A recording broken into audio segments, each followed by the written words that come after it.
Bienvenue, mesdames et messieurs, dans votre magazine Perfect Actu, le nouveau numéro, le tout premier numéro de la semaine. Nous sommes très heureux de vous savoir nombreux en train de regarder cette émission qui va décrypter les questions d'actualité qui sont dominées par cette opération américaine menée contre le président vénézuélien Nicolás Maduro, qui est arrêté, exfiltré et placé en détention aux États-Unis. La presse indique qu'il sera présenté devant la justice ce lundi.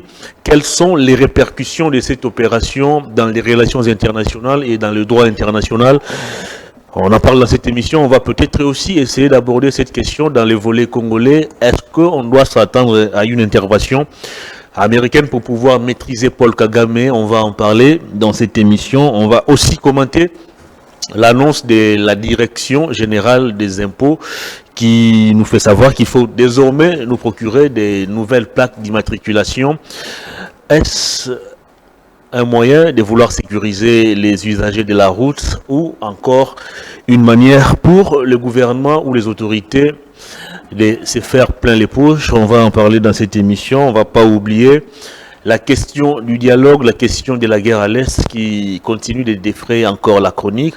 Quelle est la voie de sortie? Est-ce qu'il faut emprunter le schéma 5O-SCC ou il faudra compter sur la diplomatie présentée comme agissante par le pouvoir en place? Des questions qui trouveront des réponses au cours de cette émission. Deux invités sont avec moi sur ce plateau. Le premier est de l'opposition, il s'appelle Joseph Edeba, président national de la force républicaine du Congo. Bonjour, bienvenue cher Joseph Edeba. Bonjour cher Hervé, meilleurs vœux en même temps. Merci beaucoup. À vous et à tous les Congolais qui nous suivent partout sur l'étendue du territoire national, mais aussi c'est vrai que nous traversons des périodes de crise. Il y a nos frères qui se retrouvent dans la partie Est, la partie en proie à la guerre.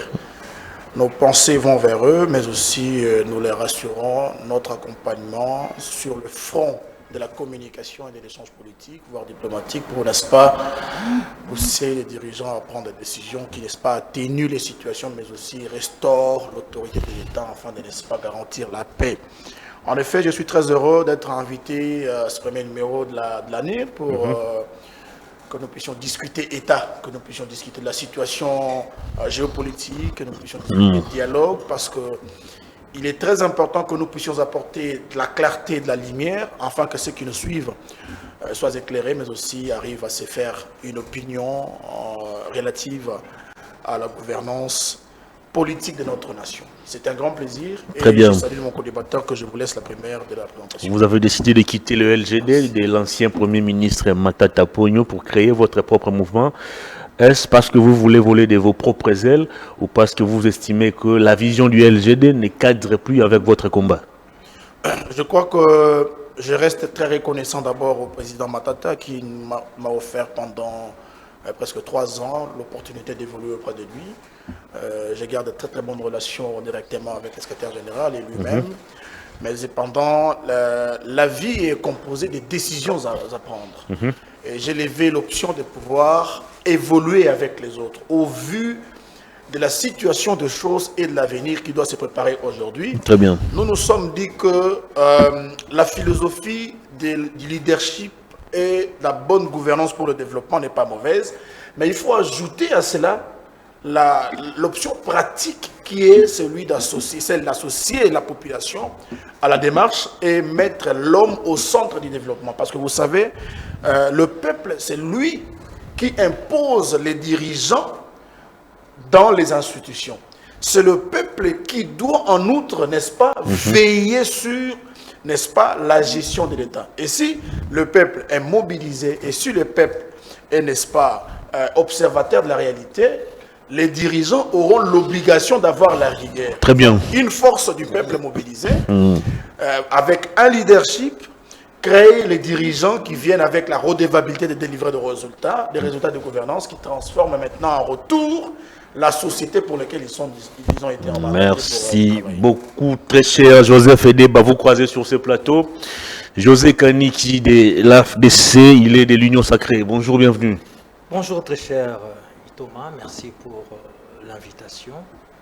je profite de l'occasion pour souhaiter mes voeux le meilleur, bien sûr, aux nombreux téléspectateurs de Perfect TV et Perfect Actu d'ailleurs. Bonjour à vous, bonjour à mon frère Edeba. Vous savez, c'est une première par rapport à l'année 2026. Exactement. Je suis tout heureux et je profite de l'occasion pour dire tout simplement qu'au niveau de l'AFDC, l'Alliance de Forces démocratiques, vous avez restructuré les partis, on dirait. Exactement, vous êtes très bien informé. Il y a des nominations. Il y a des nominations. Faites-vous partie des heureux promus? Non, pas encore, mais vous savez que chaque chose a son temps et nous prenons les choses à bras le corps. Nous allons continuer à servir bien sûr l'AFDCA et continuer à servir la nation à notre niveau, mais seulement, permettez-moi, de féliciter les heureux nominés. Eh bien, nous leur souhaitons tout simplement un fructueux mandat. Au-delà de ça, nous sommes là et nous allons épiloguer. Très bien, c'est un jour férié aujourd'hui. Nous commémorons les martyrs de l'indépendance, des gens qui ont donné de leur vie pour que le Congo soit libre et indépendant. Est-ce qu'à ce jour, c'est encore possible de mener cette lutte pour l'indépendance dans la liberté, dans la tranquillité, vu tout ce que nous voyons à ce jour où les opposants, pour certains, sont empêchés de tenir leurs manifestations, alors que l'Union sacrée peut marcher, organiser ses activités librement? Est-ce qu'à ce jour, c'est encore possible de parler de la lutte et de l'indépendance? Vous savez, la lutte pour l'indépendance nous a été bénéfique par rapport à la nation congolaise. Ça, c'est clair. Et nous sommes redevables à ceux-là qui ont lutté, les pères de l'indépendance, ces jeunes autrefois qui ont décidé bien sûr de libérer ces pays du joug colonial. C'était un certain 4 janvier 59, si je ne me trompe. Exact. Nous leur devons une pierre de chandelle par rapport à leur courage, par rapport à leur abnégation, par rapport à cette force. Et aujourd'hui, nous bénéficions d'une manière ou d'une autre de cette indépendance.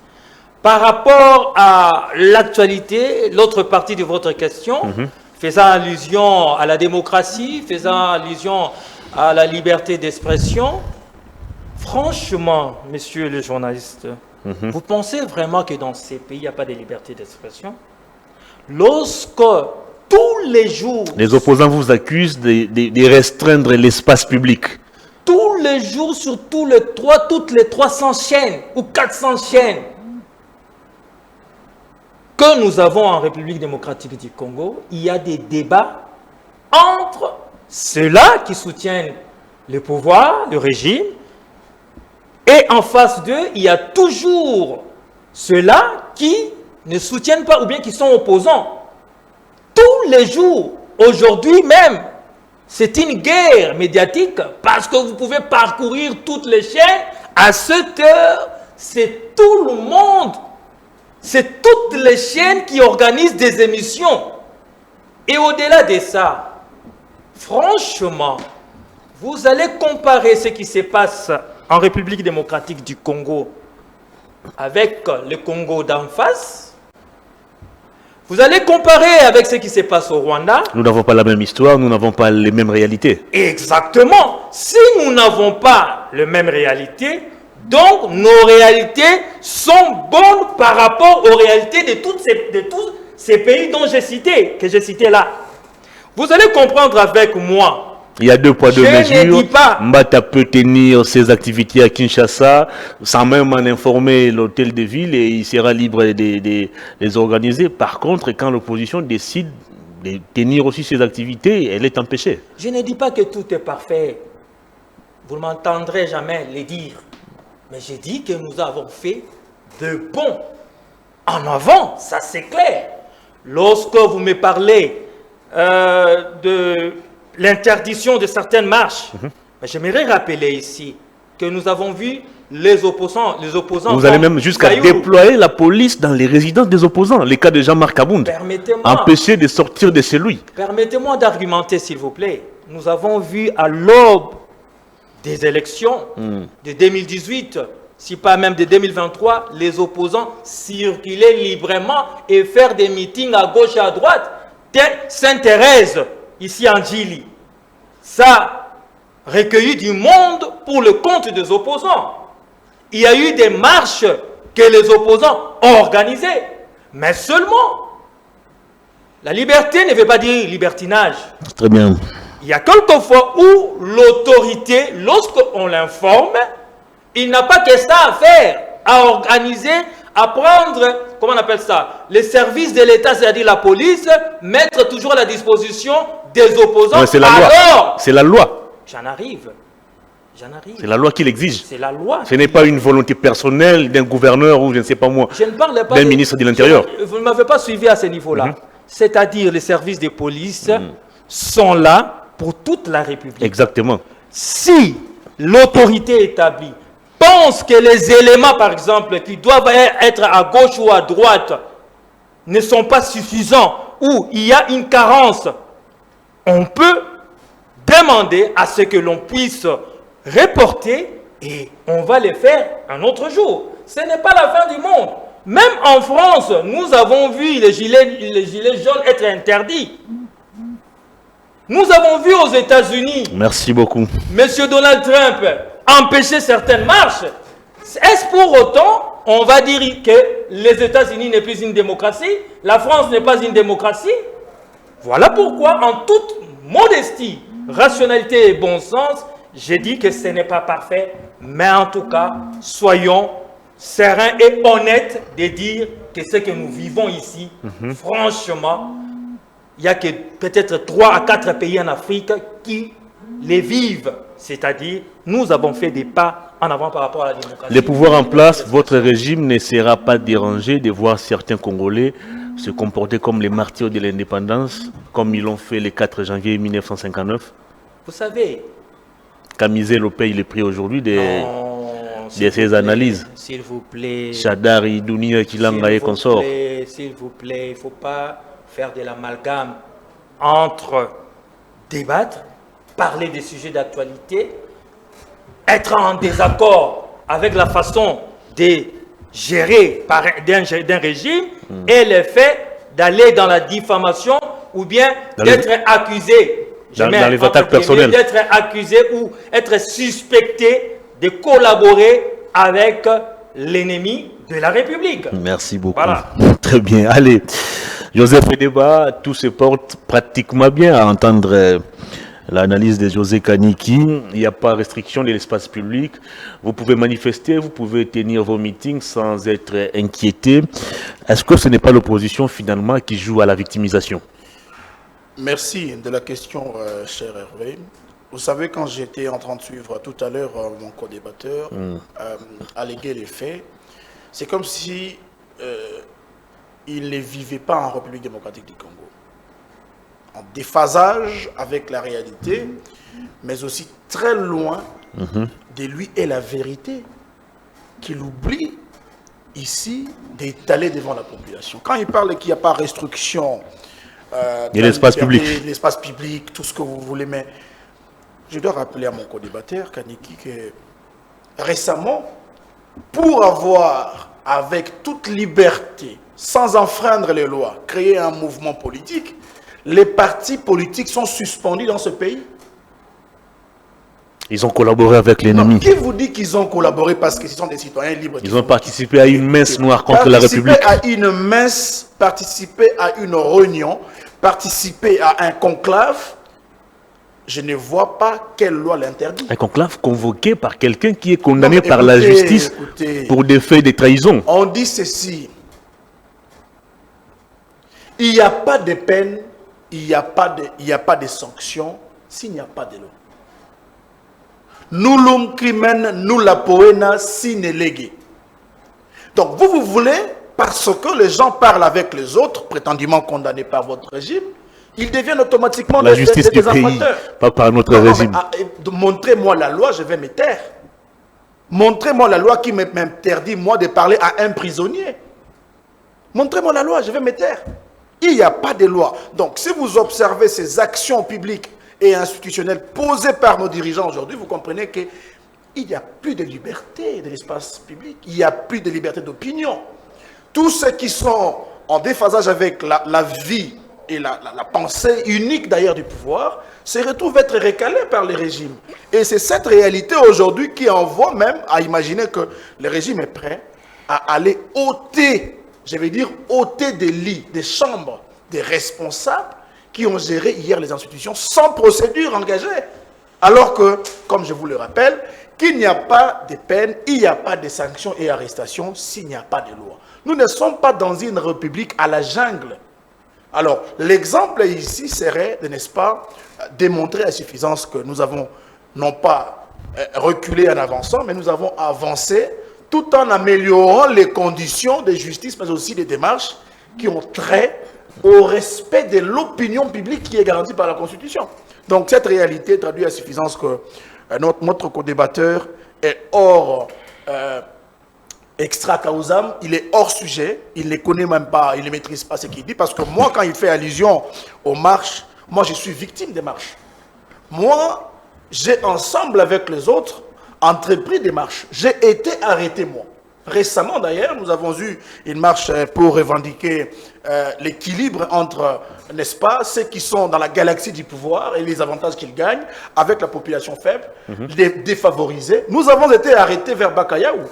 Et lui, il est en train de rencontrer des choses qu'il ne vit pas. C'est vrai, parce qu'il est au pouvoir, on peut le comprendre, mais vous devez retenir une chose. La jeunesse aujourd'hui, comme le mentionnait Frantz Fanon, doit savoir découvrir sa mission, décider de la trahir ou décider de mener les combats pour, n'est-ce pas, imposer cette mission-là. Notre réalité est telle que nous devons agir. Très bien. Non pas être des spectateurs, mais des acteurs de changement. Et ça ne peut pas passer par des discours que nous tenons derrière nos téléphones, nos écrans à la maison, mais par les actions que nous pouvons poser de manière collaborative et ensemble pour, n'est-ce pas, imposer le respect des procédures. Vous extrapolez dans votre combat, vous ne vous limitez pas aux faits d'actualité, vous allez jusqu'à vous en prendre personnellement aux autorités, vous violez la loi, et puis quand on vous interpelle, vous criez au musellement de l'opposition. Le problème, c'est que chacun a sa manière de fonctionner. Mais nous sommes des légalistes, nous sommes des orthodoxes, des gens qui aiment respecter la règle. Mais ça doit être pareil pour ceux qui sont dans la galaxie du pouvoir. La loi n'est pas que faite pour le faible.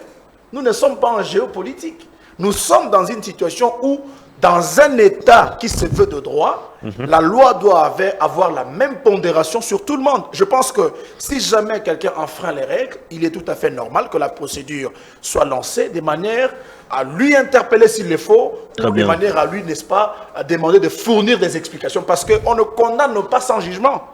Même s'il y a infraction, il faut établir les faits. Et au pénal, pour qu'il y ait infraction, il faut qu'il y ait la composition de trois choses. Il faut qu'il y ait d'abord la loi, il faut qu'il y ait l'intention, et il faut qu'il y ait la violation, c'est-à-dire l'acte posé par un individu pour composer, n'est-ce pas, ce que vous appelez voilà, infraction d'une manière ou d'une autre. Et donc, en effet, nous pensons que la loi doit avoir la même pesanteur sur Kaniki, comme sur moi, comme sur vous, comme sur tous les Congolais, et la loi ne doit pas être sélective.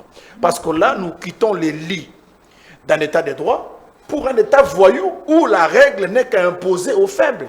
Voilà ce que je peux dire. Très bien, on va changer de chapitre pour parler de la situation sécuritaire qui prévaut dans la partie est du pays. José Kanik, je suis à vous. On a signé des accords de Washington, des accords qui peinent encore à porter leurs fruits. Les États-Unis médiateurs n'ont pas encore donné leur dernier mot. Mais on a vu ces mêmes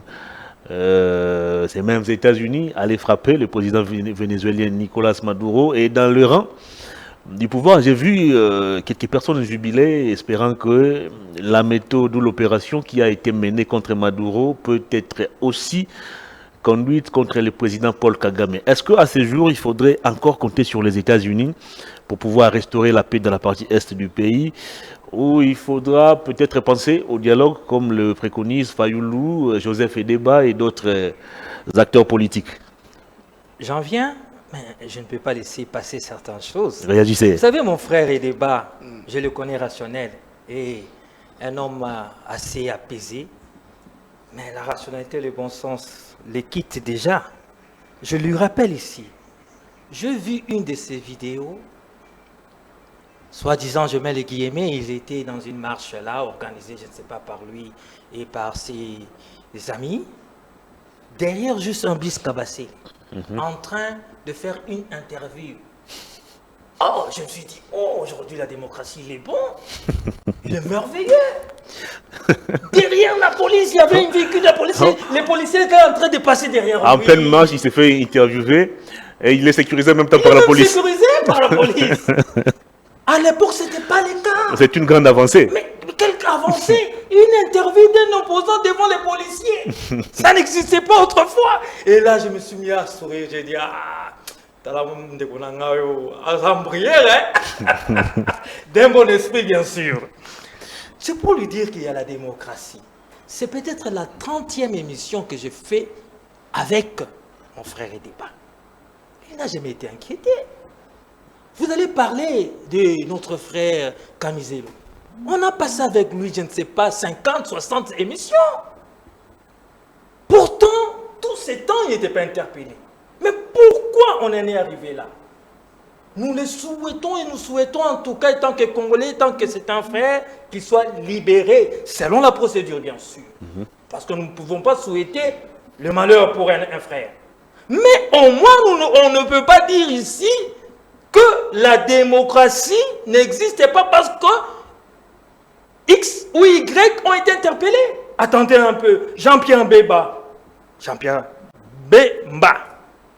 il a passé au moins 3 ans, 4 ans avant qu'il ne soit jugé à la CPI. 3 ans, 4 ans, incarcéré. L'autre monsieur ici qui? Celui qui vient d'être jugé en France là. Roger Lumbala. Il a passé combien d'années avant qu'il ne soit jugé? Il a passé au moins 3 à 4 ans. En France, pays de la démocratie, à la CPI, la justice internationale, on n'a pas à crier. Pour raison d'enquête, pour raison X ou Y, que les services sont habilités à le faire, ils le font, surtout lorsqu'il s'agit de la sûreté de l'État. Là, je parle à un certain niveau. Sûreté de l'État. On vous prend d'abord. On vous maîtrise d'abord. Et attendez un peu, lorsqu'il nous dit ici qu'il peut parler aux prisonniers, oui, vous dites bien prisonnier, c'est-à-dire qu'il est en train de subir ou bien il a été jugé, donc vous avez le droit de parler avec lui. Il est en train de purger sa peine. Exactement, vous m'avez compris. Un prisonnier n'est forcément pas un condamné. Vous avez compris? Non. C'est-à-dire qu'il est entre le maître et l'État, si vous voulez. Non, un prisonnier n'est pas forcément un condamné. S'il vous plaît, nous devons dire bien les choses. Laissez-les évoluer. Je vais tout simplement vous allez rebondir dans votre temps d'antenne. Vous pouvez parler à un homme qui est entre les mains de l'État. C'est différent de parler avec un fugitif, monsieur. Kabila, c'est un fugitif parce qu'il a été condamné. Non. Qui encore? Votre ancien patron. C'est un fugitif, c'est un wanted. Pas son ancien patron, son ancien président du parti. C'est une manière de parler, nous sommes politiques, il comprend ce que je vais dire. Ne vous en faites pas, on se connaît. Alors, votre ancien patron, votre ancien président, le parti politique, c'est un wanted. Et vous vous mettez à concocter des choses maléfiques, diaboliques, malveillantes contre la République. Et vous voulez qu'on vous dise bravo? Je passe. Je viens sur l'affaire. Accord de Washington, opération menée contre Nicolas Maduro et ses répercussions dans les relations ou dans la gestion des accords entre Kinshasa et Kigali. Est-ce qu'on peut s'attendre à ce que Donald Trump puisse passer à la vitesse supérieure et faire la même chose contre Paul Kagame, qui semble ne pas respecter les accords de Washington? En toute rationalité et bon sens, je ne suis pas d'accord avec ce qu'a fait Donald Trump. Parce que là, c'est une fois de plus la loi du plus fort. Au-delà que le président vénézuélien, même Nicolas Maduro, on peut lui reprocher des choses, ça certes c'est vrai, comme on peut reprocher d'autres dirigeants du monde. Même lui, Donald Trump, on peut lui reprocher des choses. Exactement. Mais est-ce que les Américains peuvent accepter que l'on vienne prendre Donald Trump par une puissance, on vient le prendre et puis on le sort du pays comme ça. Non, c'est un manque de rationalité, de bon sens. Donc, en toute modestie, humilité, j'ai dit, cette pratique n'est pas bonne. Mais que faire? Nous sommes dans un monde où la force peut prendre les dessus sur la rationalité et le bon sens. Nous allons analyser dans ce sens-là maintenant. Je pense que c'est un message que Donald Trump... Et surtout, il a été clair dans son discours. Exactement, c'est un message... D'autres personnes pourraient aussi tomber dans les mêmes filets. Exactement, c'est un message pour tous ceux-là qui pensent titiller ces présidents américains, qui pensent déranger ces présidents américains. Ça aura des conséquences, pourquoi? Parce que depuis la nuit des temps, les Américains, les multinationales, ont utilisé Kagame pour massacrer les Congolais, pour piller les Congolais. Et aujourd'hui, il faudrait les reconnaître, grâce à la diplomatie agissante du chef de l'État, le curseur qui a quitté la RDC autrefois à l'époque de Mobutu pour aller vers le Rwanda, on a utilisé les Rwandais, Kagame, les sanguinaires, est devenu homme fort de la sous-région. Aujourd'hui, petit à petit, ce curseur revient vers la RDC. Parce que lorsque cet accord avec les États-Unis, c'est quoi? C'est un accord minerai contre sécurité. Bien sûr, il y a des clauses dans lesquelles le Congo, la RDC, mon pays, va se retrouver, mais aussi les Américains vont se retrouver. Or, le désordre ne va pas profiter à cet accord. Le désordre ne va pas profiter, à mon avis, au bénéfice que peut rechercher Donald Trump dans cet accord. Donc, ça aura de l'impact parce que Kagame va se sentir en danger. Lorsque déjà au niveau du Conseil de sécurité, la dernière réunion, les Américains ont été les représentants des États-Unis a été clair en disant que c'est Kagame les dangers, que c'est Kagame qui agresse, c'est Kagame qui planifie tout ce qui se passe en République démocratique du Congo. Je pense que la balance ou bien l'équilibre est en train de changer en notre faveur. Je pense, à mon humble avis, que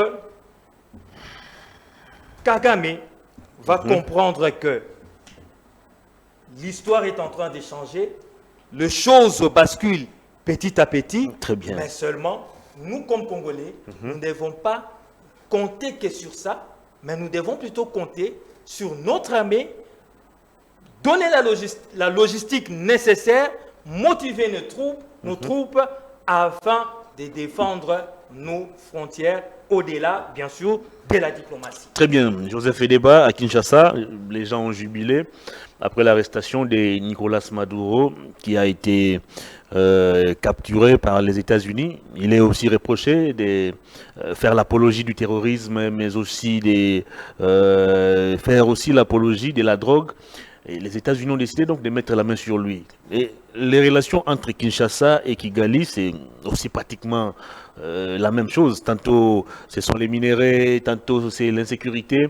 Est-ce qu'on peut aussi espérer voir les États-Unis réagir de la même façon contre le Rwanda, les États-Unis qui ont été médiateurs de la signature de l'accord entre Kinshasa et Kigali? Ma réponse, elle est non, mais je vais le développer pour que nous puissions avoir une compréhension un peu plus large. Les États-Unis ne vont jamais contraindre Paul Kagame comme ils ont contraint et arrêté, avec violation de la souveraineté d'un État, Nicolas Maduro. Nous avons des situations qui ne sont pas similaires. Nous avons des cas qui ne sont pas similaires. D'abord, il faut commencer par préciser que Nicolas Maduro était en phase antagoniste avec les États-Unis. À la différence de Paul Kagame, qui est un fils maison, qui a été là pour de sales besognes depuis longtemps. Et donc, nous n'avons pas affaire à la même situation des choses. Alors, il faut retenir, à mon avis, l'analyse que j'avais faite tout à l'heure. En droit international, nous avons des principes. Et les droits internationaux reposent sur les 4 piliers majeurs, dont la souveraineté des États. Tous les États du monde sont des États souverains. C'est-à-dire que ce qui se passe au Venezuela, ça reste pour les Vénézuéliens. Chaque État a sa responsabilité de gérer sa nation de sa manière, comme bon le semble, selon la philosophie de son peuple. Deuxième principe, la non-ingérence sur les affaires internes. Ce qui se passe en République démocratique du Congo avec toute souveraineté, aucun autre État a l'autorisation de s'immiscer et de rentrer pleinement dans ce qui nous concerne. C'est ça le principe. Le troisième, c'est la légalité, je vais dire l'égalité des États. Tous les États sont égaux sur le plan de droit. S'il vous plaît, sur le plan de droit. Mais cependant, ce que nous vivons aujourd'hui démontre à suffisance que le droit international est subordonné à la puissance. C'est celui qui est fort qui peut décider du sort des autres. Comme le dit bien Machiavel, que celui qui a de bonnes armes a toujours de bons amis. La réalité prouve que le droit international n'a été fabriqué que pour les faibles, qui doivent obtempérer des nations orphelines, je vais dire orphelines, des nations qui, comme nous en République démocratique du Congo, ne savent pas répondre aux désidératas de sa population relative à la sécurité. Nicolas Maduro, qui est arrêté aujourd'hui, était protégé autrefois par les Russes, autrefois par les Chinois. Sur le plan interne, le Venezuela n'a pas développé une puissance militaire propre à soi.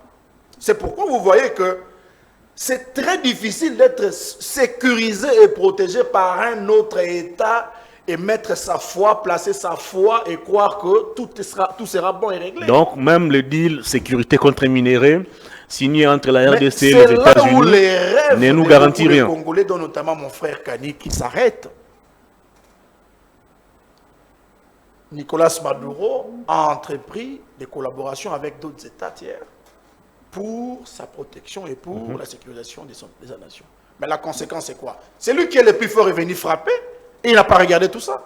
Ce qui se passe, c'est qu'il y a un problème fondamental qu'il faut démontrer, tout en condamnant cet acte de barbarie, cette arrogance internationale, cette violation de la souveraineté que fait montre aujourd'hui Donald Trump en allant dans un autre pays pour arrêter un président de la République. Ça ne peut pas se faire. C'est depuis la fin de la Deuxième Guerre mondiale que ces choses se sont produites. Pourtant, toutes les puissances n'ont pas condamné cet acte. Non, toutes les puissances ont condamné. Mais les puissances qui sont dans la même philosophie des États-Unis n'ont pas condamné, mais même ont apprécié la réalité, notamment la France. Macron, c'est les petits-fils de Donald Trump, si on peut le dire. Il ne peut qu'appuyer les États-Unis parce qu'il sait que la posture où il est aujourd'hui, face à la Russie, si jamais il abandonne son allié, les États-Unis, il risque gros. Rappelez-vous, Vladimir Poutine a dit à la France que la France, avec ce qu'il est en train de continuer à faire, il va rentrer dans l'histoire. S'il rentre en confrontation avec la Russie, il rentrera dans l'histoire du monde. Mais il sortira de la géographie. Ne prenez pas ces paroles comme paroles de la Bible, comme des amusements, parce que les Russes, quand ils tiennent des propos comme ça, ce sont des propos responsables. Et donc, en effet, d'autres États alliés aux États-Unis ne peuvent qu'appuyer l'action du maître. Mais sur le plan international, aucun Français ne peut être d'accord que Donald Trump descendent en France, bombardent la France et capturent Emmanuel Macron pour le ramener, l'emprisonner aux États-Unis, les juger aux États-Unis. Ça ne se fait pas. Alors, maintenant, la réalité comparative à notre situation, c'est que nous sommes dans des contextes différents. Et jusqu'à ici, il faut dire que la République démocratique du Congo n'a aucune garantie de ce genre d'action par les États-Unis. Quand l'accord a été signé avec le Rwanda, il n'y a pas eu une présentation de mesures contraignantes que les médiateurs appliqueraient si jamais l'un des deux pays ne respectait pas l'accord. Il n'y en a pas, montrez-moi. Mais aussi, une autre chose claire est que Paul Kagame reste le chouchou des Occidentaux. Paul Kagame aujourd'hui reste la ligne directe. Pourtant, Kani qui vous a démontré Non, ici c'est noir faux. sur blanc que Kagame a été lâché. Non, c'est faux. L'armée rwandaise joue un rôle crucial pour la sécurité de l'Afrique et l'Afrique centrale. Posez-vous des bonnes questions. Posez-vous encore des bonnes questions que les États-Unis et ces pays de puissance occidentale investissent crédiblement au Rwanda qui est en République démocratique du Congo. Qu'est-ce que nous rencontrons? C'est-à-dire que le lien est là, mais nous avons été dupés parce que nous sommes comme une nation orpheline. Une nation orpheline, pourquoi? Parce que nous avons des dirigeants qui pensent que c'est un autre État qui viendra assurer la souveraineté de la République démocratique du Congo. Mais en outre, la République démocratique du Congo ne mène pas la guerre frontale avec le Rwanda. C'est une guerre interposée par le mouvement rebelle. Et pour établir les sanctions, il faut qu'il y ait des évidences qui attestent que, évidemment, Paul Kagame a pris son armée, il a commencé à attaquer la République démocratique du Congo pour, par exemple, renverser le pouvoir et tout. Et donc, tous ces éléments rentrant en ligne de compte, on peut s'imaginer que, écoutez, nous sommes en guerre avec le Rwanda, mais attendre à ce que Donald Trump vienne pour arrêter Paul Kagame chez lui, bombarder Kigali et les ramener à l'emprisonner aux États-Unis. Merci beaucoup. C'est une utopie illusionniste. C'est un rêve qui n'a lieu que dans le cerveau de ceux qui sont désespérés aujourd'hui sur le plan de la gouvernance, Joseph n'est-ce pas, Edeba, politique, de ceux qui sont en train d'exercer le pouvoir. Et vous savez, je vais finir par ici, Marcel Prélo dit que ceux qui exercent le pouvoir ont l'obligation de relever les défis de gouvernance dans les institutions. Posons-nous maintenant la question. Ceux qui sont au pouvoir aujourd'hui, est-ce qu'ils sont en train de relever les défis de gouvernance dans les institutions en matière de sécurité, ou ils sont des pleurnichards à l'international? Merci beaucoup. Une nation qui se gère comme une option. Nous sommes maintenant parmi les États membres non permanents, voilà, du Conseil de sécurité des Nations Unies. Nous l'avons été à l'époque de Mobutu, ce n'est pas la première. Donc, les contextes ont évolué. Actuellement, il y a une diplomatie agissante, il y a une politique étrangère bien élaborée qui est mise en place. La diplomatie agissante, le fait d'être membre non permanent des conseils des Nations Unies, et tout ce que vous voulez, est-ce que cela a rétabli l'autorité de l'État sur l'étendue du territoire? Ça vient petit à petit. Non. Ne soyez pas pessimiste. Non. La solution ne viendra ni des États-Unis, moins encore du Qatar. Convoquer une table ronde entre acteurs politiques sous la médiation de la CENCO et de l'ECC, et c'est peut-être là qu'il y aura des grandes résolutions. Pourquoi êtes-vous si dubitatif face à cette proposition? Vous savez, il faut être clair ici. Pour mieux faire les choses, faudrait-il s'accrocher aux pays faibles ou aller vers le puissant? Pour un pays comme le nôtre, devrions-nous aller vers s'acoquiner des partenariats avec un pays comme la Bolivie, comme la Namibie, Djibouti, Papouasie, ou bien pour un pays comme le nôtre, il serait mieux, en toute rationalité et bon sens, pour nos dirigeants d'aller vers le puissant. Je pense que tous les Congolais de bon sens donnent la réponse et ils disent que c'est mieux d'aller vers le puissant. Et nous allons vers le puissant de ce monde. Imaginez-vous que nous signons un partenariat avec un puissant qui se permet même d'aller prendre un président de notre pays. Et vous espérez aussi que ces mêmes puissants puissent refaire la même chose, le même exploit en faveur de votre pays. C'est pour dire qu'il faut... On serait bénéficiaire de cette force-là d'une manière ou d'une autre. Mais c'est clair. faut être du côté des faibles ou bien il faut être du côté des forts? Franchement, moi je pense que les États-Unis c'est la première puissance. Or, nous signons avec les États-Unis. C'est une bonne chose pour notre pays. Ça dérange, mon frère, le débat à quel niveau? Lui, il veut qu'on signe avec qui? Il veut qu'on puisse nous organiser nous-mêmes. Ils veulent qu'on puisse nous autosuffire et non compter sur l'appui des États-Unis, de la France et consorts. Est-ce que signer avec les États-Unis veut dire qu'on arrête de s'organiser? Si vous avez capitulé. Non, pas du tout. Vous avez capitulé. Monsieur, mais non, pas du tout. Au contraire, en signant avec les États-Unis, c'est aussi une manière de s'organiser. Parce que derrière ces partenariats, il y a des contreparties. Je ne sais pas qu'est-ce qui vous dérange tellement à ce niveau-là. J'aimerais rappeler à mon frère, c'est vrai, je l'ai dit d'ailleurs, que nous ne sommes pas exactement dans le même contexte que les Vénézuéliens. Mais ça aura de l'impact d'une manière ou d'une autre. Vous savez, j'ai fait un petit rappel d'histoire ici. Lorsqu'il y a eu cette attaque, ou bien lorsqu'on a pris à partie comment le président autrefois de la Roumanie, Ceausescu, ça avait eu de l'impact sur Mobutu.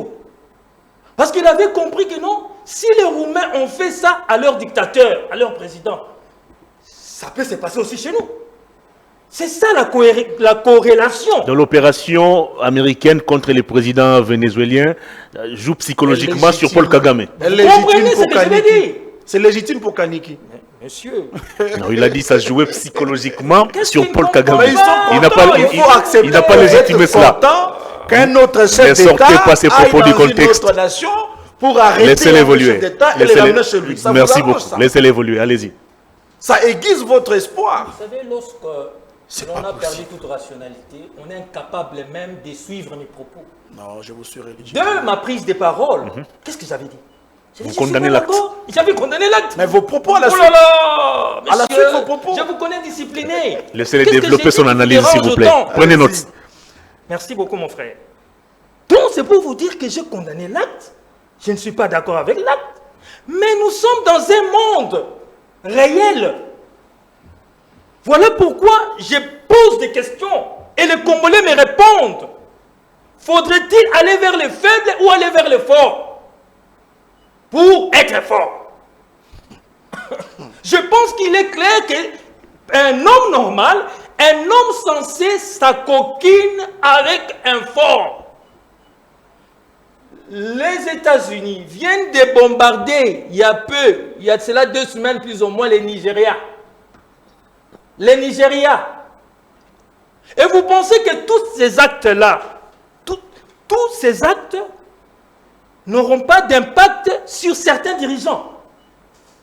Et maintenant, qu'on se le dise, par rapport à notre partenariat avec les États-Unis, le Rwanda qui nous agresse, aujourd'hui, les États-Unis font des reproches à la RDC ou bien au Rwanda. Les choses ont évolué. Autrefois, ce n'était pas le cas. Aujourd'hui, clairement, la première puissance du monde reproche au Rwanda des choses. Hier, c'était de l'omerta. Mais ça reste théorique. Sur terrain, la situation semble ne pas évoluer. Vous Ce savez- matin, les médias nous ont encore alertés de la poursuite des combats au niveau des Walikale et entre AFC M23 et FRDC. Voilà pourquoi nous disons que c'est un processus. Ça a toujours été un processus, le retour de la paix. Ça a toujours été comme ça à travers le monde. Ce n'est pas lorsqu'on signe aujourd'hui, tout s'arrête. Non. Parce qu'il y a une procédure à suivre. C'est tout un processus. Il y a des mécanismes et ainsi de suite. Mais au moins aujourd'hui, nous avons un accord. Un accord, ça nous permet de pouvoir nous baser sur cet accord. Là, nous ne sommes pas sur les volets militaires, bien sûr. Nous sommes sur les volets diplomatiques. Est-il mieux d'avoir un accord qui amène les deux parties à les respecter, oui ou non? Hier, on n'avait rien. On n'avait rien. Aujourd'hui, nous avons un accord que nous pouvons brandir et dire clairement que voilà, la partie qui s'est engagée à respecter, c'est-à-dire le Rwanda, ne le fait pas.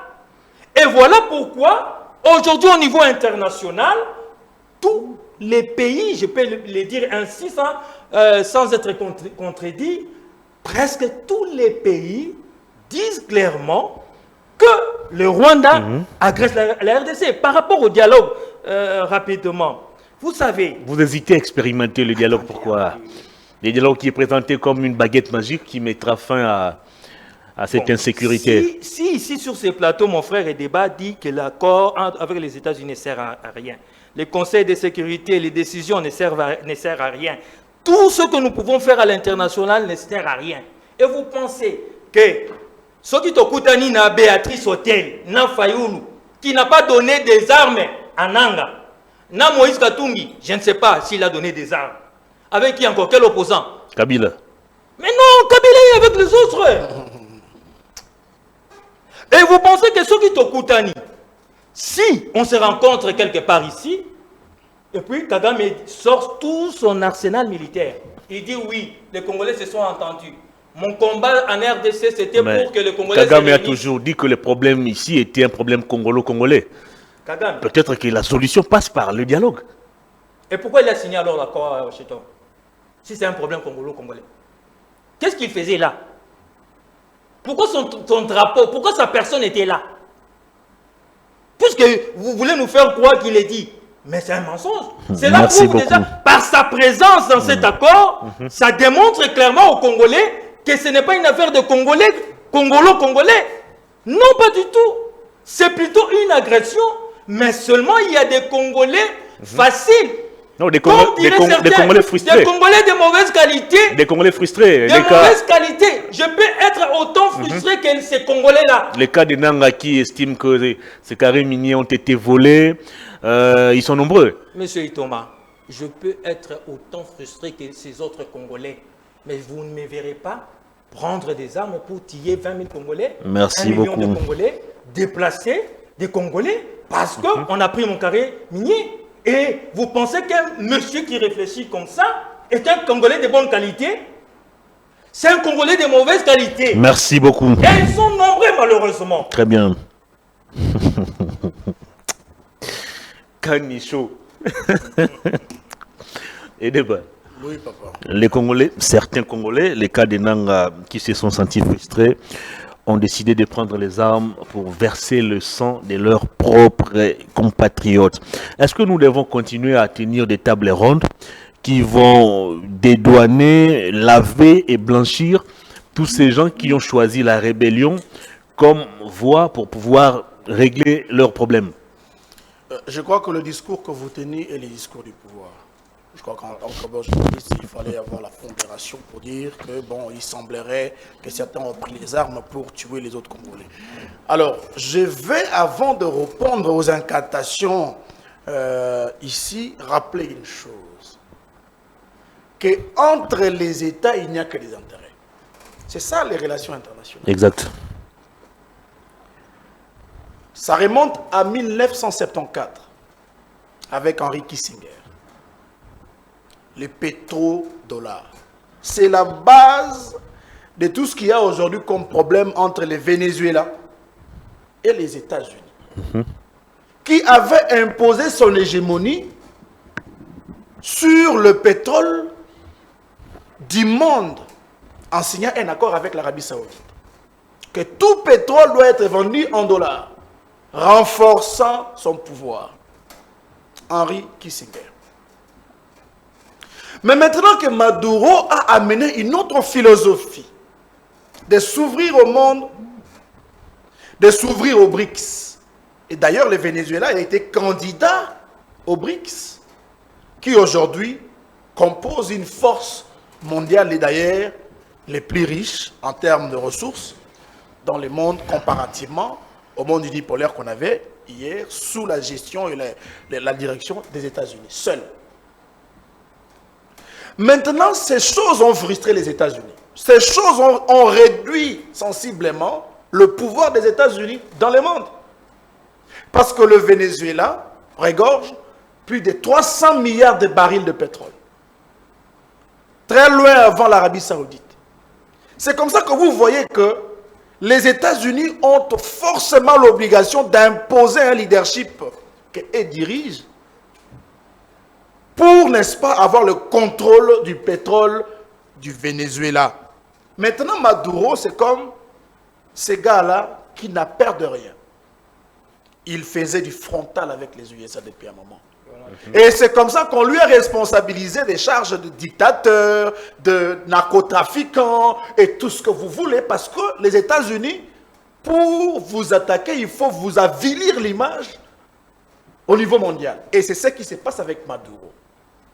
Cas qui se diffère avec le cas de Paul Kagame, qui n'a jamais été responsabilisé sur la situation de meurtre à l'est de la République démocratique du Congo en signant cet accord au Conseil de sécurité, lors de la dernière réunion du Conseil de sécurité des Nations Unies, l'ambassadeur des États-Unis a été clair que c'était Kagame qui avait planifié l'opération pour la sécurité de la ville d'Uvira. Cette histoire, peut-être vous avez tendance à beaucoup oublier, vous êtes distrait par beaucoup des événements. Qu'est-ce qu'on a oublié encore? 2002. Les rapports mapping avaient déjà identifié le Rwanda comme étant celui qui arme les mouvements rebelles à l'est du pays pour déranger la stabilité de la République démocratique du Congo à l'est. Donc ce n'est pas un fait nouveau. 2022, les rapports mapping, encore une fois, je veux dire, renchéris que c'est le Rwanda encore qui continue à faire ces choses. Mais est-ce que ça a changé la situation? Combien de fois le Rwanda a été attaqué par des émissaires congolais, des représentants des nations au Conseil des Nations Unies?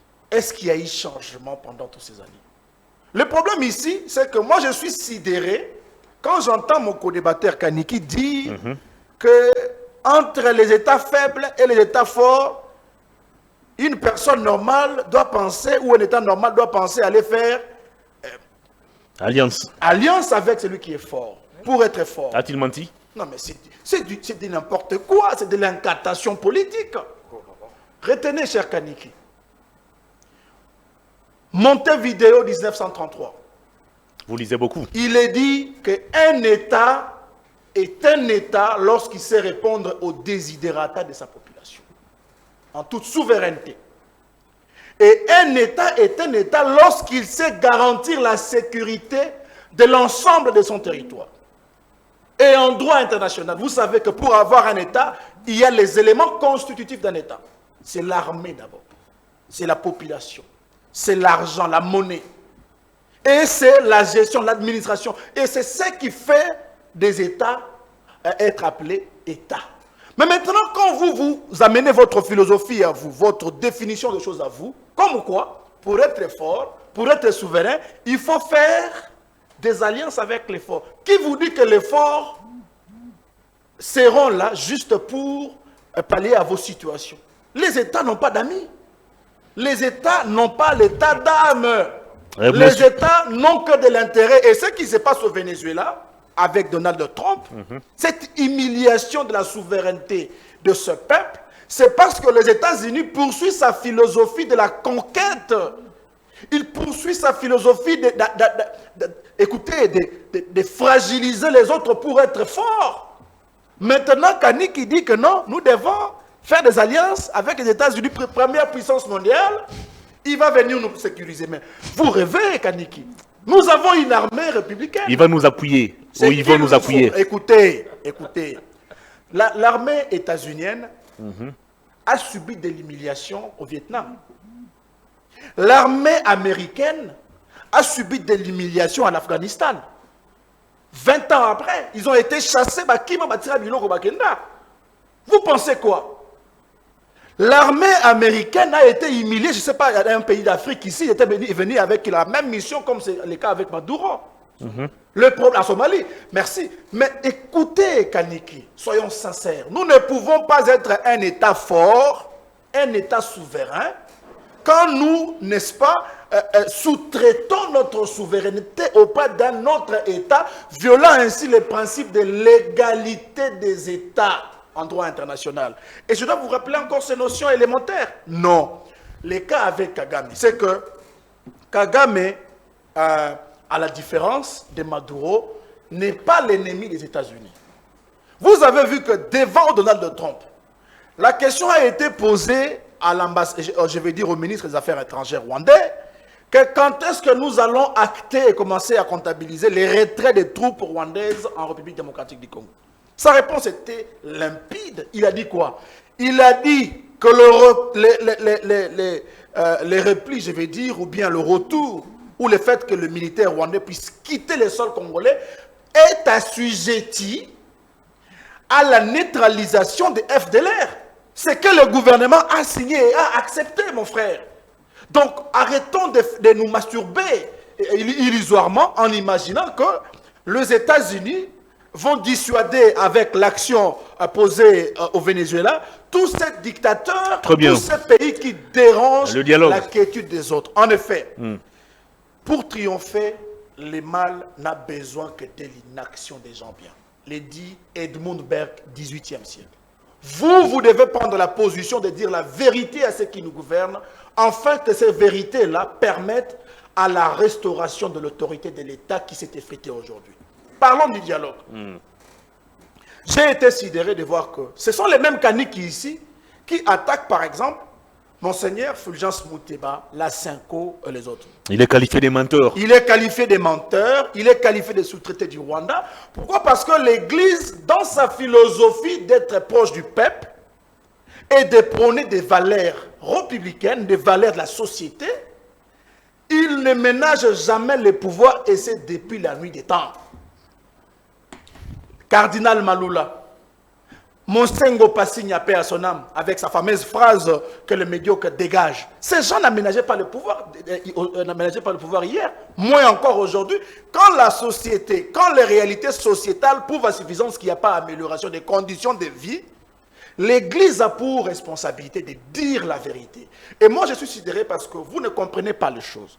Prenons l'exemple de Monseigneur Fulgence Muteba.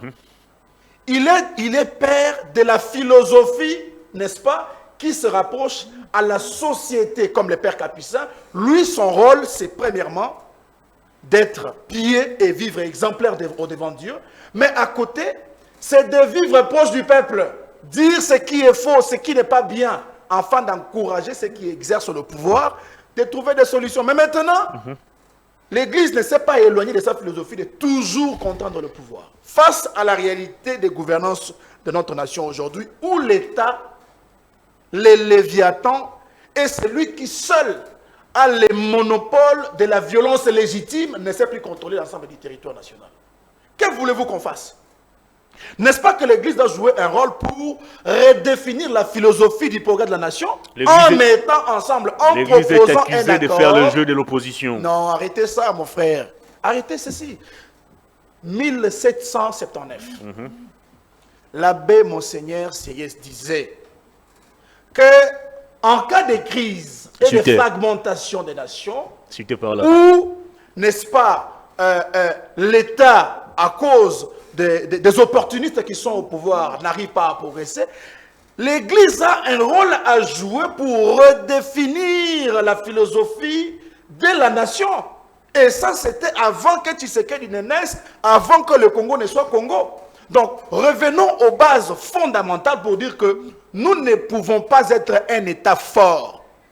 Nous ne pouvons pas être appelés un peuple fort si nous n'avons pas une armée forte. Or, une armée forte ne se construit que par des dirigeants qui ont une vision de gouvernance qui, n'est-ce pas, témoigne à suffisance que voilà, il y a la volonté de transformer les choses. Et ce n'est pas en se penchant ou en se victimisant que nous allons arriver à bâtir une armée forte. Et pour que cela arrive, il faut qu'il y ait la cohésion et l'unité nationale. Je vais finir par cette expression. Vous savez, je vais citer un auteur, Hans Morgenthau. Il disait quoi? Que les États faibles ne peuvent que signer des accords avec faiblesse. C'est le cas avec l'Ukraine aujourd'hui qui est obligée à signer un accord avec la Russie. Dès lors que la Russie a coupé une grande partie, plus de 20% de son territoire national. Les nations faibles ne signent jamais des accords avec force. C'est le cas avec nous, la République démocratique du Congo, qui, de manière régulière, nous sommes devenus comme une nation de pleurnichards. Merci. Face à la réalité, les accords, ni avec les États-Unis, moins encore avec les diables ou l'ange Gabriel, ne va restaurer la souveraineté, mais aussi garantir, n'est-ce pas, les vivre ensemble collectifs. Très bien. Si ce n'est pas le dialogue que nous attaquons par nos incantations politiques que nous ramassons ça et là. Pourquoi? Parce que le dialogue seul, interne, permet à ce que nous puissions redéfinir les bases avec les savants. Ça peut être Kaniki, les sachants, ça peut être vous, ça peut être n'importe qui, Congolais, qui peut repenser la philosophie de gouvernance de notre nation. Et c'est ce qui fera de nous un État respecté. Vous aurez les mêmes minutes que lui. Dans la géopolitique. Une question, je vais dire directe. Concrètement, qu'est-ce que les résolutions qui sortiront de ces dialogues apporteront comme solution? Vous allez accorder quel pouvoir contraignant à ces résolutions pour qu'elles soient appliquées afin que nous puissions retrouver la paix? Si déjà les résolutions au niveau des Nations Unies ont échoué, les résolutions au niveau de l'EAC, de la SADC, des organisations internationales n'ont pas marché, qu'est-ce qui nous garantit à ce jour que les résolutions qui sortiront de votre dialogue seront appliquées à la lettre? Alors, il faut commencer par dire que toutes les hostilités et guerres, depuis la nuit des temps, se sont réglées par les dialogues. Ce n'est pas une invention congolaise, ce n'est pas une invention de l'opposition et du FRC dont je suis le président national. C'est cette réalité-là que vit le monde aujourd'hui. La Russie, l'Ukraine, l'Afghanistan, l'Israël, l'Iran, l'Irak, tous ont procédé par finalement avoir un dialogue. Nous sommes dans une situation où il y a absence de l'unité nationale et de la cohésion nationale pour faire de nous un État uni. Vous savez, aujourd'hui, est-ce que nous pouvons parler encore que la République démocratique du Congo, c'est 2 345 410 km²? Parce que l'État ne contrôle pas d'autre part. Ma question a été directe. Bref, les dialogues permettraient à ce que vous et moi puissions redéfinir l'État congolais. Tout en gardant la Constitution et les prescrits de la loi, nous allons discuter des causes profondes qui sous-bassent aujourd'hui les crises multidimensionnelles que nous avons. Les pouvoirs contraignants Mais aussi que vous allez accorder à ces résolutions. Mais ça va se discuter. Moi, je ne peux pas dire les pouvoirs contraignants seuls. Ça doit être élaboré des communs accords. Merci beaucoup. C'est ça le rôle du dialogue. Merci. Arrondir les angles. Très bien. Et voir ce que nous pouvons offrir à la nation afin d'éviter de beaucoup. vieillir sans grandir. Très bien. José Kaniki, les mêmes minutes que Joseph et Débat. Il y a absence de l'unité nationale, il y a absence de la cohésion. Kinshasa ne contrôle plus l'intégralité des frontières du pays. Pourquoi vous continuez encore et toujours d'hésiter d'accepter cette offre de la CENCO et de l'ECC? Parce que ce n'est pas la première fois. Ce n'est pas la première fois. Conférence nationale. Les Congolais se sont encore... Après la conférence nationale, les Congolais se sont querellés, oui ou non? Oui. Comment on appelle ça encore? Les dialogues... Sun City. Sun City, merci beaucoup. Vous avez une mémoire forte d'ailleurs. Comment on appelle ça? Sun City. Les Congolais se sont querellés après, oui ou non? Ils répondent oui. Dialogue ceux qui de la CENCO. Après, les Congolais se sont querellés, oui ou non? Oui. Après la Constitution, les Congolais se sont querellés, oui ou non? Oui. Mais c'est normal. C'est tout à fait normal. Si c'est normal, après... Les problèmes, il y en aura toujours. C'est-à-dire que si c'est normal que les Congolais se querellent, c'est-à-dire qu'après les dialogues, comment on appelle ça? Les dialogues Made in Senko et CC, les Congolais vont encore faire. Cette fois, c'est la dernière. Oh On présente ce dialogue comme une baguette magique qui va tout régler. Lorsque j'ai dit ça, c'est pour démontrer tout simplement que dans la démocratie, les gens sont appelés à se quereller, mais pour le bonne cause. Voilà pourquoi on vous invite à la table des négociations pour parler de cette affaire de l'Est. C'est encore pour dire que on peut dialoguer aujourd'hui. Cela n'aura aucun rapport avec la situation sécuritaire. Parce que c'est lui qui nous agresse d'abord un ne pas congolais. Il a avec lui des Congolais. C'est-à-dire qu'on peut récupérer Nanga aujourd'hui, comme on a récupéré Delis et Sanga autrefois, comme on a récupéré Kabila, Joseph autrefois, comme on a récupéré Kabila autrefois, comme on a récupéré Jean-Pierre Mbemba autrefois, comme on a récupéré Kike Moulumba autrefois, comme on a récupéré tous les Congolais qui ont fait la rébellion. Mais Kagame a trouvé encore d'autres Congolais pour remplacer les Congolais de mauvaise qualité. Mais qu'est-ce que nous faisons en interne pour empêcher à ce que les gens recourent aux armes pour revendiquer leurs droits? Cher frère, vous pensez qu'aux États-Unis, il n'y a pas de problème. Vous pensez qu'en France, là, tout le monde est d'accord avec Macron. Mais pourquoi ils ne prennent pas des armes? Vous pensez... Parce que leurs droits sont garantis. On ne vient pas ravir aux gens leurs parcelles, leurs biens sans respecter la procédure. C'est simple. Vous trouvez des prétextes pour ce genre-là. J'ai dit ceci, je suis Congolais.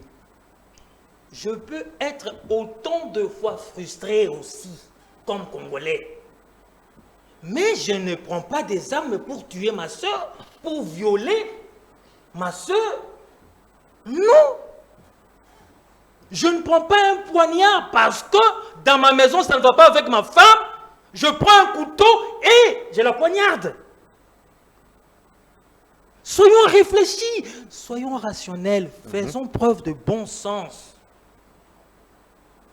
Vous pensez que Nanga, pour qu'il rentre dans ses droits, il doit tuer des millions de Congolais? Qu'est-ce que nous racontons? Dans les relations internationales, j'ai bien sûr M. Débat, Joseph. C'est vrai, dans les relations internationales, il n'y a pas d'amis, il n'y a que des intérêts. Mais les intérêts, ça se manifeste à travers quoi? À travers des partenariats. Vous avez des intérêts chez nous, nous avons des intérêts chez vous. On signe des alliances, on fait des alliances, on fait des partenariats. Donc, les relations internationales, il n'y a pas d'amis, c'est vrai. Il n'y a que des intérêts. Voilà pourquoi on signe avec les États-Unis, pour qu'on trouve notre intérêt. Et ainsi aussi les États-Unis. Et ça marche comme ça à travers le monde. Pour les gens sensés.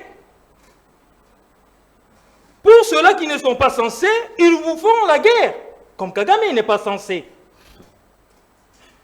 Fathi arrive au pouvoir, il dit, gagnons la paix. Pour l'intérêt de la sous-région, de mon pays, de mon peuple. Partenariat gagnant-gagnant. Gagnant-gagnant. Intérêt, pas ami. Mais lorsque on a des intérêts, ça amène à ce que ces pays soient amis. Et la paix règne. Qu'est-ce qui est compliqué à comprendre dans mon discours? Vous voulez quoi? Qu'on s'isole comme la Corée du Nord? Nous n'avons pas encore les capacités. Qu'on équipe notre armée, qu'on leur donne la logistique. Donne la CENI. Mais la logistique, parlons-en. Aujourd'hui, les Congolais n'ont pas appris que les matériels, la logistique militaire sont ou est abandonnée de l'autre côté. C'est-à-dire que comment dire ça, la compétence d'attribution, c'est-à-dire l'autorité a mis les moyens. Est-ce que lorsque ces gens font des replis stratégiques, c'est faute d'armes? Non. Faute de la logistique? Non. Ils en ont. Et qu'est-ce qui justifie ces replis stratégiques? Voilà. Ces multiples replis stratégiques. C'est ça la grande question. Voilà pourquoi vous comprenez pourquoi il y a certains généraux qui sont en dolo aujourd'hui. Mais lorsqu'on prend certains généraux... Ils sont traîtres. Il y a certains qui vont venir encore, ils n'ont rien fait pour qu'on les arrête. Monsieur, on met à votre disposition la logistique qui coûte des millions de dollars. Pour que vous puissiez faire votre travail de défendre la République, comme vous avez juré, jusqu'au sacrifice suprême. Je n'ai envoyé personne faire l'armée. Ils se sont décidés de faire l'armée pour défendre la République. L'autorité établie met la logistique, met les moyens. À leur époque, c'était 300 millions. À l'époque, je ne dirais pas parce qu'il a quitté. Il m'enlève, je ne peux plus l'attaquer à ce niveau-là. Bon, il comprend. À leur époque, Sous Kabila. avec Matata comme Premier ministre. C'était 300 millions. Son ancien président. 300 millions, 200 millions de dollars pendant 18 ans. Aujourd'hui, on en est arrivé à 1,5 milliard. Et pour quel résultat finalement? Voilà pourquoi, une fois de plus, il y a des gens dans l'eau. Parce que l'autorité a mis le moyen. L'autorité a fait son travail de former. Mais lorsqu'il y a des Congolais de mauvaise qualité qui sont corrompus, lorsqu'il y a certains qui sont des affairistes, vous ne voulez pas qu'on leur prenne, qu'on leur mette en dolo? Des bonnes qualités, il y en a plein. Là, il n'y a pas de débat. Nous continuons à dire ceci. Monsieur, le royaume des cieux est important. Première mission de l'Église. Au lieu de prêcher Noël, les anges dans nos campagnes ont entonné des chants.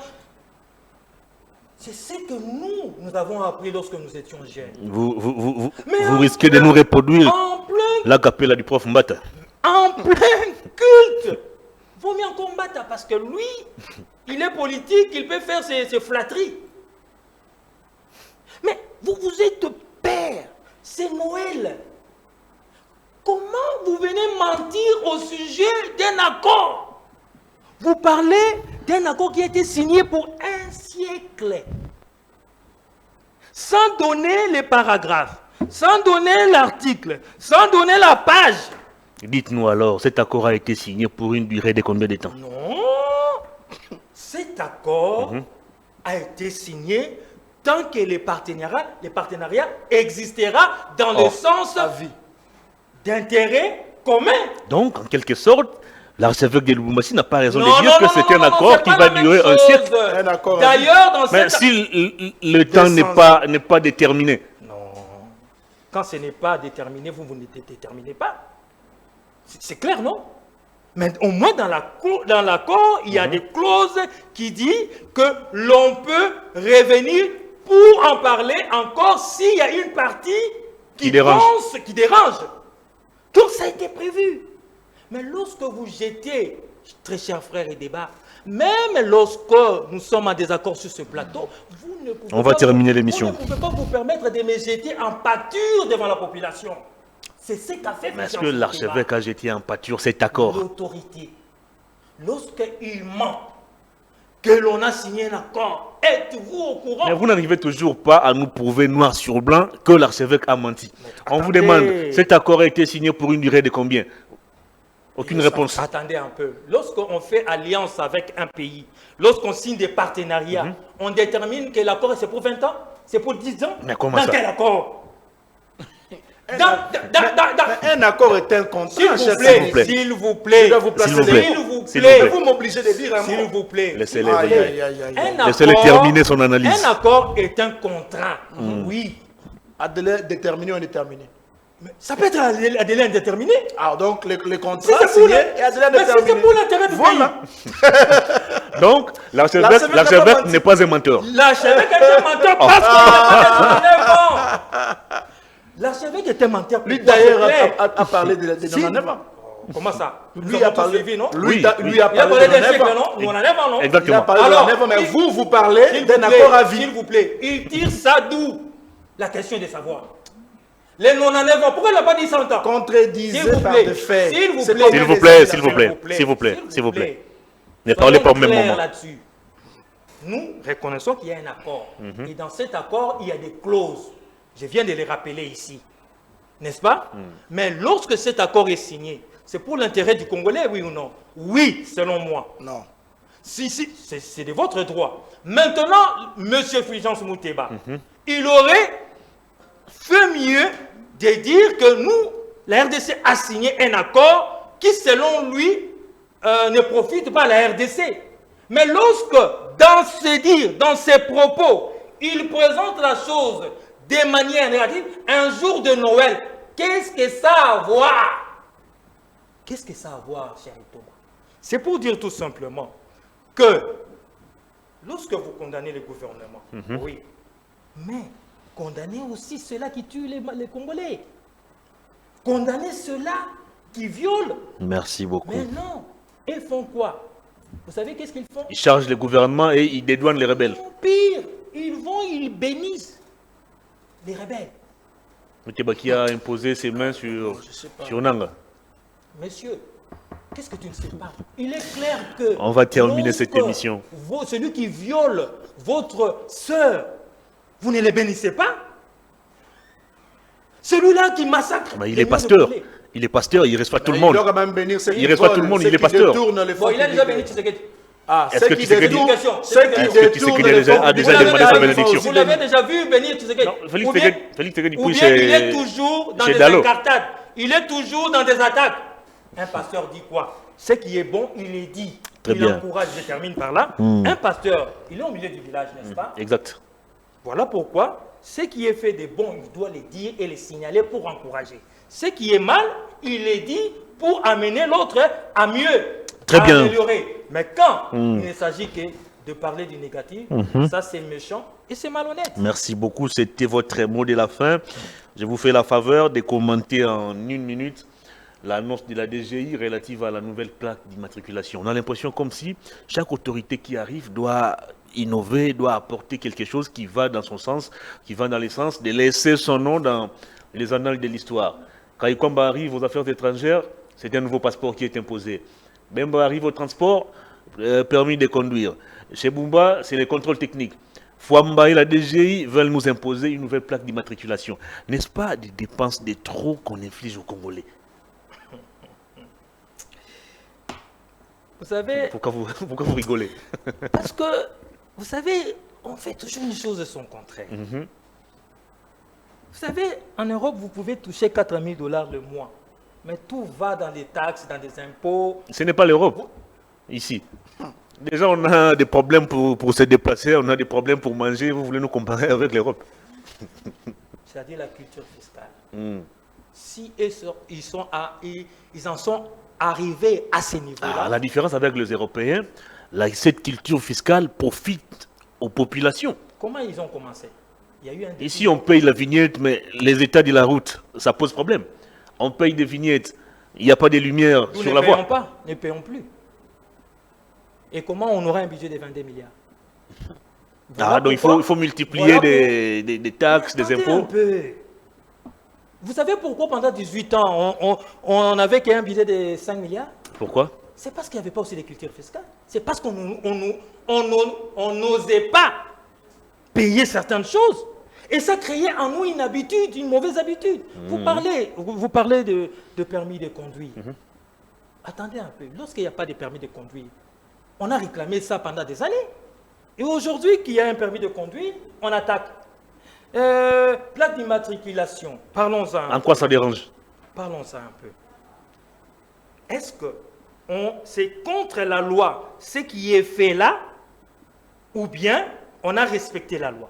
Si vous me donnez un passage, un article qui démontre clairement que le fait d'amener une nouvelle plaque d'immatriculation est contre la loi, je serai d'accord avec vous.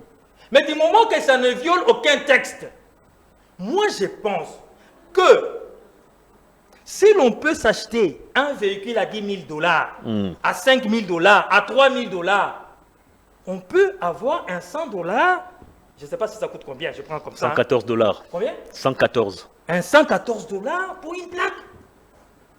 Et cette plaque, mongo wane kokota wapi? Ça repose aux standards internationaux.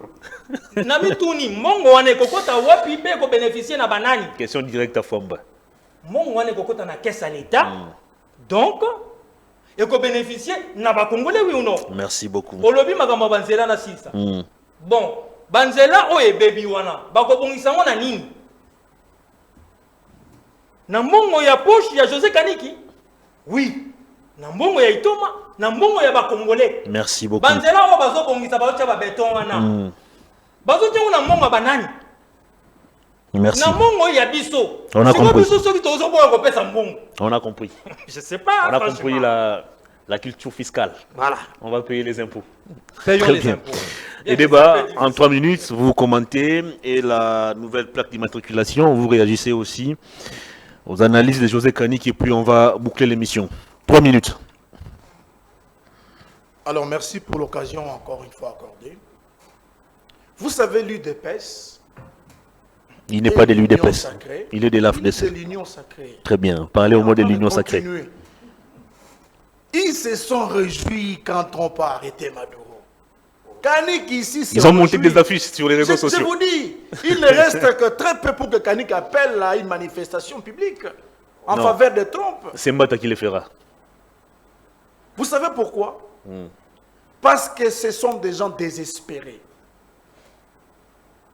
Des gens qui ne savent pas se remettre en cause les illusions de la souveraineté.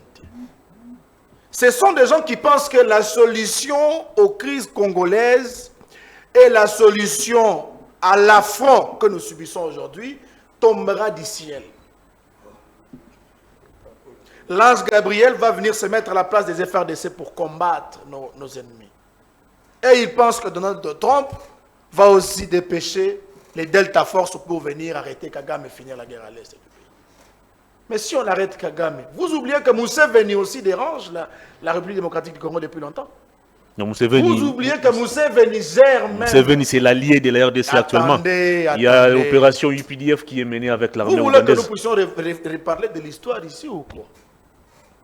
Ce sont des États qui, n'est-ce pas, sont à la base de l'insécurité à l'est du pays.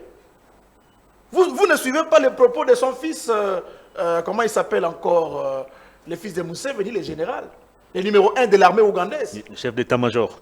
Les chefs d'état-major. Donc, ici, il faut sortir de l'illusion. Le salut de la République démocratique du Congo ne viendra ni de l'Orient, ni de l'Occident. Moins encore des États-Unis ou la France. L'histoire la va Russie. s'écrire au Congo et par des Congolais. Nous allons écrire notre propre histoire. 1 minute. Et, n'est-ce pas, cela en faisant la promotion des valeurs. Mais cependant, j'ai entendu mon frère Kanik ici parler comme s'il était en train de blaguer, en négligeant les accords, je vais dire en négligeant les dialogues qu'il y a eu dans ce pays. Il a dit, la conférence nationale souveraine a été produite. La finalité, c'était quoi? Rien. Sun Les City. Congolais se sont querellés. Sun City. Mais attendez, cher Kanik. Dans la société où il y a des gens, les querelles doivent être normalisées. Et voilà.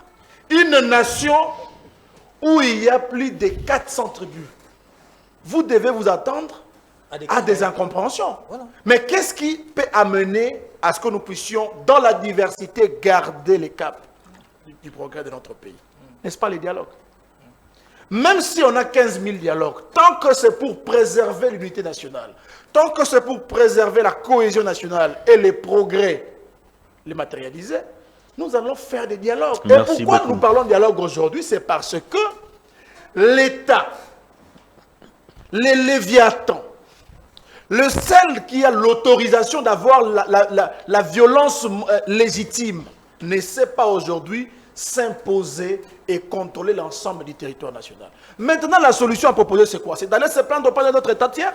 Non, la solution doit venir d'abord. On a terminé l'émission. Parce que je vous ai rappelé que Hans Morgenthau dit que des États faibles C'est le 20e auteur que vous ne citez. signent que Il est fort en ça, là.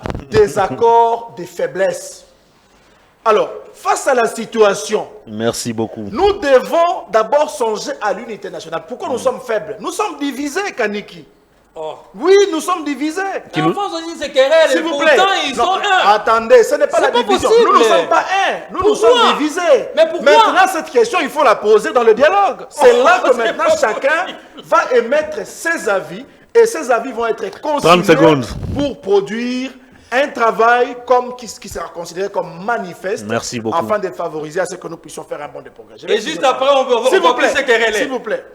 Bâtir un État fort voudrait à ce que nous ayons une armée forte, Très une bien. armée dissuasive, Merci. des dirigeants sérieux, les dépositaires de la parole publique sérieux. Ils disent des choses qui se réalisent. Merci beaucoup. Mais cela ne peut que passer par les dialogues. Vous savez, je vais vous rappeler un petit peu quelque chose.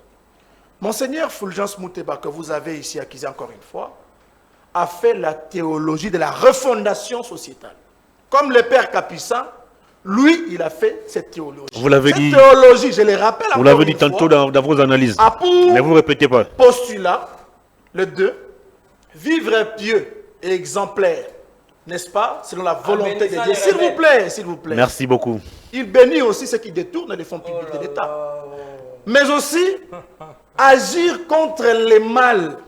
Et c'est ça la philosophie de l'Église depuis toujours, quand vous faites allusion ici au cardinal Maloul avec Merci les manifestes beaucoup, Edeba Joseph. de la conscience africaine. On a terminé C'est quand vous l'émission. faites aussi allusion à Monseigneur, au cardinal Mosengo, Passigna, avec sa fameuse phrase contre la Kabylie à Que le l'époque, médiocre dégage. que le médiocre dégage. Mais aussi, c'est la même manière et la même panacée, la même tracée avec Monseigneur Fulgence Mouteba, qui, lui, d'après sa théologie, il pense que nous devons dénoncer les mal, dénoncer avec vivacité, mais aussi J'ai pris déjà faire bagage. de tout Et notre encourager possible. les biens, alors. S'il vous plaît, Merci faire de tout beaucoup. notre possible pour que Alors, nous ayons des on assises. n'encourage pas les Et biens. Merci ces beaucoup. assises, On n'a pas Merci, que vous dire merci, là, les merci. gens, sans S'il vous encourager plaît. les biens. S'il Et vous ça plaît. n'a pas S'il vous débuté plaît. aujourd'hui, cher Kaniki. S'il vous plaît. Vos incantations diabolico-sataniques crispant Encourager davantage les biens, dénoncer les mal, les crises, encourager s'il vous aussi plaît. les biens. crispant davantage le fait Merci que nous soyons beaucoup. divisés Merci. ne va pas vaincre